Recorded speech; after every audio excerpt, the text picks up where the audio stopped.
নমস্কার। আজ এমন একটা টোটকা বলছি। এই টোটকাটা হচ্ছে অর্থপ্রাপ্তির টোটকা।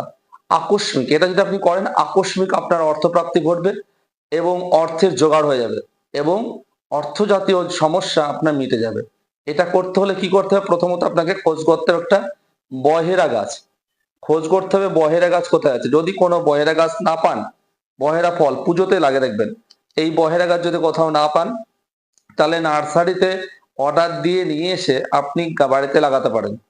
এবার ওই গাছের গোড়ায় শনিবারের দিন শুদ্ধ আচারে গিয়ে ধূপকাঠি জ্বালিয়ে নিয়ে গিয়ে ধূপকাঠি দেখানোর পরে আপনি হাত জোড় করে বলবেন, মম কার্য সিদ্ধি কুরু কুরু স্বাহা। এটা ৭ বার বলবেন।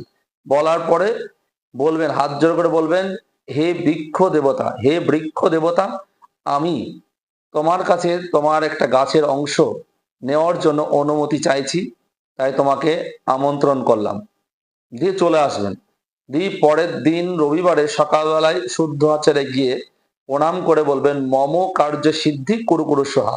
হে বৃক্ষ দেবতা, আমি আমার কার্যসিদ্ধির জন্য তোমার একটি গাছের অংশ নিচ্ছি, তুমি আমাকে অনুমতি দাও।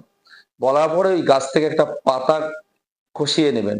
নেওয়ার পরে সেই পাতাটাকে আপনার মানি ব্যাগে বা আপনার পকেটে রেখে দেবেন সদা সর্বদা। তাহলে আপনার আকস্মিক অর্থপ্রাপ্তি ঘটবে এবং অর্থের প্রয়োজনীয়তা মিটে যাবে এবং অর্থের জোগাড় হবে। জয় শম্ভু।